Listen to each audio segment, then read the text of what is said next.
Hello, good morning students. Standard 7, Unit 1, Am I Lost? Semester 2, દ્વિતીય સત્ર. હવે આપણે સ્ટેન્ડર્ડ 7માં હું તમને બીજા સત્રનું યુનિટ 1 કરાવવા જાઉં છું.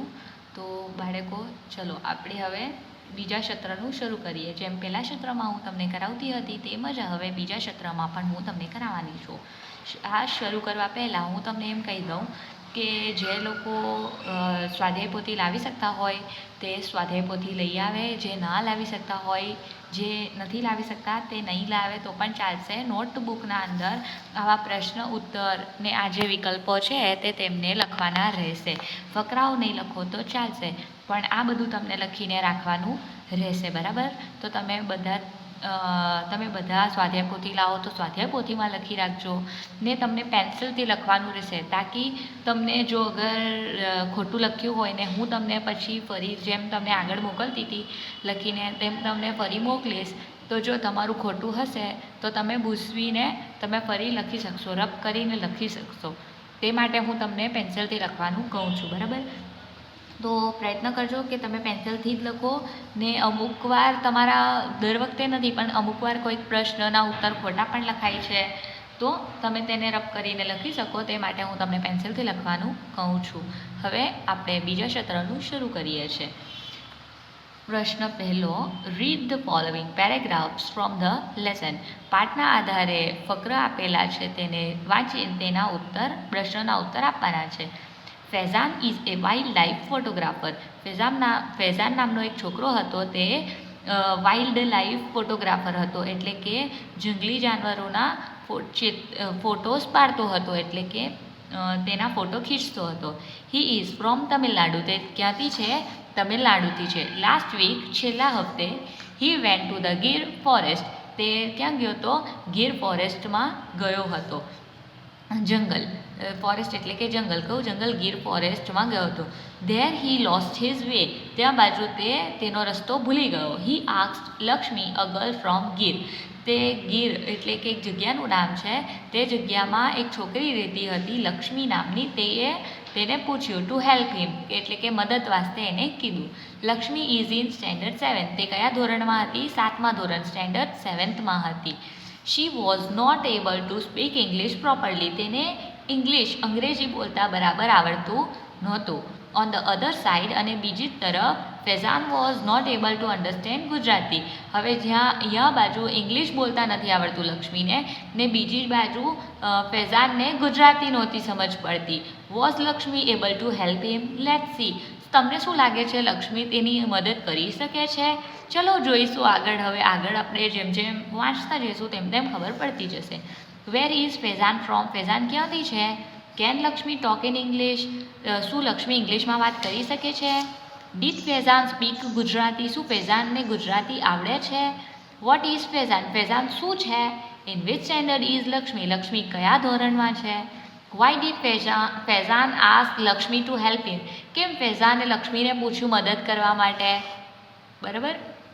હવે તેની જ આધારે આ વિકલ્પો આપેલા છે, બરાબર જોઈ તેના જવાબ બરાબર લખજો. પ્રયત્ન કરજો, તમને આવડશે ચોક્કસથી.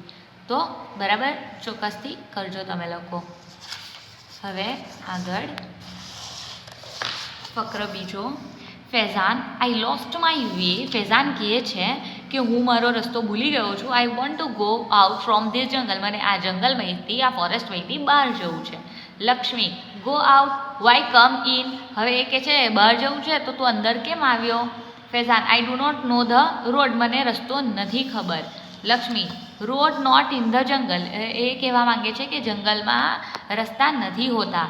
ખેડી વોક ઓન ધ ખેડી. હવે એ ખેડી કહે છે તો એ શું કહે છે? ખેડીના ઉપર જ ચાલવાનું.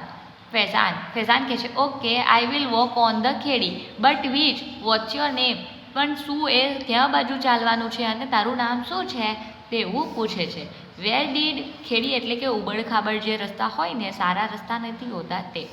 વેર did Lakshmi ask Faizan to walk on? ફૈઝાનને ક્યાં બાજુ ચાલવાનું કહે છે લક્ષ્મી? ફૈઝાન શું કહે છે? લક્ષ્મી ઓન વિચ ખેડી? Here are 3 ways. હવે શું કહે છે કે તું ખેડી કે છે પણ અહીંયા બાજુ તો 3 અલગ અલગ જગ્યા રસ્તા બતાવેલા છે, ક્યાં બાજુ જવાનું? એ કહે છે તારું નામ લક્ષ્મી છે અને પછી આ પ્રશ્ન પૂછે છે. લક્ષ્મી ગો ફ્રોમ ધેર, ત્યાં બાજુથી જા. બાય ધ બુટિયો વાડ, એ બુટિયો વાડ એ આગળ સમજાવશે વોટ ઇઝ મીન બાય બુટિયો વાડ. ઓકે, હવે એ કહેશે ફેઝાન તો ટેકિંગ નોટ્સ, હવે એ બધું નોટ કરતો જાય છે, સમજતો જાય છે. ઓકે, ધ બુટિયો બનિયન ટ્રી એન્ડ ધેન બુટિયો વાડ એટલે કે ઝાડ, બનિયનનું ટ્રી હોય છે ને તે, અને એના પછી તે પૂછે છે લક્ષ્મીને. હવે લક્ષ્મી કહે છે આફ્ટર ક્રોસિંગ વાકોલા યુ સી રોપાલ ડુંગર. હવે તું ત્યાંથી જઈશ ને વોકાલોમાં સી, પછી તને શું જોવાશે? રોપાલ ડુંગર જોવાશે. ફેઝાન ચેકિંગ ડિક્શનરી નિકાલે છે અને તેના શબ્દને ઢૂંઢવા લાગે છે કે શું કહેવા માંગે છે. વાકોલા મીન્સ એટલે કે શું? What is વાકોલો? વોટર એટલે કે ઝરણો હશે, ઝરણું વહેતો ઝરણો હશે. લક્ષ્મી કહે છે વોટર રનિંગ એટલે કે વહેતું જે પાણી હશે, ઝરણું હશે તે. ધેન યુ સી અ ડુંગર, હિલ, ડુંગર એટલે કે પહાડ, હિલ પર્વત.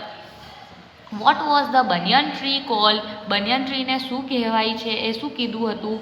What was the hill call, હિલને તે શું જવાબ આપ્યો હતો લક્ષ્મીએ? તે તમે જોઈને કરજો.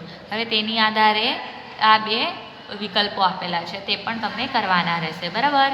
હવે તે તમે કરજો. પછી આગળ Lakshmi water running then you see a ડુંગર હિલ. હવે તે ફરી જ કહે છે કે જો પાણી વહેતું પાણી જતું દોડતું જે પાણી છે તે તને જોવાશે ને તેના જ આગળ ડુંગર એટલે કે પહાડ પણ જોવાશે. ફેઝાન યા વોટ નેક્સ્ટ, પછી શું આવશે? લક્ષ્મી ક્લિમ્બ અપ ધેટ હિલ એટલે કે તું તે પહાડ પર ચડી જજે. ધેર કટાલામાંનું તાપન મતલબ થાપન. ધેર કટાલામાંનું થાપન એ કહે છે પણ ફેઝાનને સમજ નથી પડતી. થાપન યસ થાપન, લક્ષ્મી કહે છે હા થાપન એટલે કે ટેમ્પલ એટલે કે તમે શું કહો છો મંદિર હોય ને તે. ક્લિમ્બ ડાઉન ફ્રોમ ધેર અને પછી ત્યાંથી તું નીચે ઉતરજે. Go to ઉગામેની. હવે ઉગામેની એટલે શું? ફેઝાન કહે છે ઉગામેની suns come in the sky, જ્યારે સૂરજ ઉગે ત્યાં સન એટલે કે સૂરજ. Faizan you mean to the east એટલે કે ઈસ્ટ બાજુ, એવું. હવે આગળ વોટ ડઝ થાપન મીન, અહીં બાજુ થાપન એટલે કે શું કીધેલું છે તે. પછી વોટ ડઝ ઉગામેની મીન, ઉગામેની એટલે કે શું તેને સમજ નહોતી પડતી તેવી રીતના. પછી જો બે વિકલ્પ આપેલા છે તે તમને કરવાના રહેશે. તમે તમારા જવાબને બરાબર બધા શબ્દ બરાબર ગોઠવીને તેનો વાક્ય બનાવજો તો તમને ખબર બી પડે, બરાબર? ને ના ખબર પડે અમુક વાર ચૂકી જાઓ તો કંઈ નહીં, હું તમને તેના પછી ફોટો મોકલવાની છું, તમે તેનાથી જોઈ શકો છો. હવે આગળ પાંચમો ફકર લક્ષ્મી. હવે જો લક્ષ્મી શું કહે છે? There C દૂધિયાનું Talav ask for આઈમાં નો નેસ. હવે એ કહે છે કે ત્યાં બાજુ દૂધિયું તલાવ અને તેના પૂછજે શું આઈમાં નો નેસ. હવે ફેઝાન પૂછે છે તલાવ મીન્સ પોન્ડ, શું એટલે કે પોન્ડ, નાનું જગ્યા પર પાણી ભરેલું હોય ને તે. વોટ ઇઝ ધીસ આઈમાં નો nes? Lakshmi we live in કુબા. હવે પૂછે છે કે આઈમાં નો નેસ એટલે કે શું? પછી લક્ષ્મી કહે છે કે અમે રહીએ છીએ કુબામાં રહીએ છીએ. મેની કુબાસ ધેર, કુબા એટલે કે હજી ફેઝાનને નથી ખબર, ત્યાં બાજુ બહુ બધા કુબાસ છે. નો ઇટ ઇઝ નેસ, એના એટલે કે નેસ.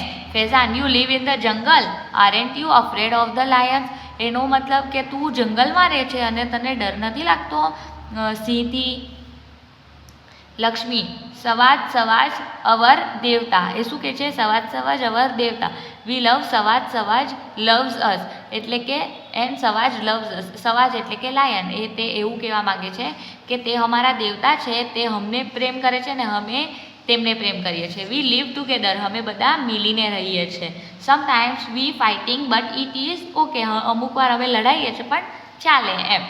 આપણે પણ ઘરમાં આપણા ભાઈ બહેન જોડે અમુક વાર લડાઈ જઈએ ને પણ પાછા પ્રેમથી રહેવા લાગી જઈએ છે ને. બોલાચાલી બધામાં થાય પણ ઝઘડો એવો નહીં કરવો જોઈએ કે આપણે કોઈનાથી દૂર થઈ જઈએ છે ને, તો એ એવું જ કરે છે. કોઈક વાર લડાઈ છે પણ તે શું કહે છે કે ચાલે, પછી પાછા પ્રેમથી રહે છે લોકો. What was the name of the pond, પોન્ડનું નામ શું હતું ત્યાં હશે. Where did Lakshmi live, Lakshmi ક્યાં રહે છે.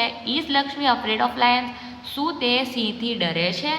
Whom do the people of Gir love, કોને પ્રેમ કરે છે તે લોકો. પછી તેની આધારે આ વિકલ્પો આપેલા છે, તે વિકલ્પો પણ તમને જાતે કરવાના રહેશે બાળકો. કરશો ને? તમને સમજણ તો પડે છે ને? હવે તેનાથી આગળ અહીં છઠ્ઠો ફકર. Faizan, can you take me to your house? Faizan કહે છે શું તું, લક્ષ્મીને કહે છે શું તું મને તારા ઘરે લઈ જઈશ? લક્ષ્મી કહે છે હા હા, શ્યામ નહીં, મતલબ કેમ નહીં, હું કેમ નહીં લઈ જાઉં, ચલ ચલ હું લઈ જાઉં છું. હલિયાની, ઓ વેલકમ, લેટ્સ ગો, માય મા પાપા વિલ બી હેપી. હા ઓકે ચલ, તમારું સ્વાગત છે, ચલો, મારા મમ્મી પપ્પા પણ બહુ જ ખુશ થઈ જશે. Faizan went to her house. Faizan તેની ઘરે ગયો. He talked with the people of the nest. ત્યાંના જે લોકો હતા તે લોકો જોડે બી તે વાત કરી.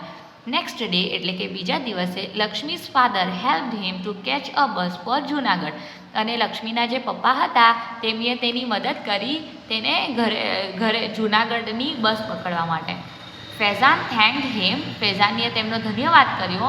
And started his return journey. અને ફરી તેની ઘરે જવા માટે તેએ જર્ની શરૂ કરી, એટલે જવા માટે તૈયાર થઈ ગયો. બસ અહીં સુધી જ હું તમને શીખવાડું છું. હવે આગળ પછી બીજા વિડીયોમાં હું તમને આનાથી આગળ શીખવાડીશ. તો ત્યાર સુધી તમે આ કમ્પ્લીટ કરી લેજો. જેમ તમને કીધું છે સ્વાધ્યાય પોથી લાવી શકતા હોય સ્વાધ્યાય પોથીમાં કમ્પ્લીટ કરજો, અને નોટમાં કમ્પ્લીટ કરો તો નોટમાં કમ્પ્લીટ કરજો. તો બરાબર બાળકો, સરસ રાઇટિંગમાં લખજો ને સારી રીતે લખજો. ત્યાર સુધી બાય, ટેક કેર.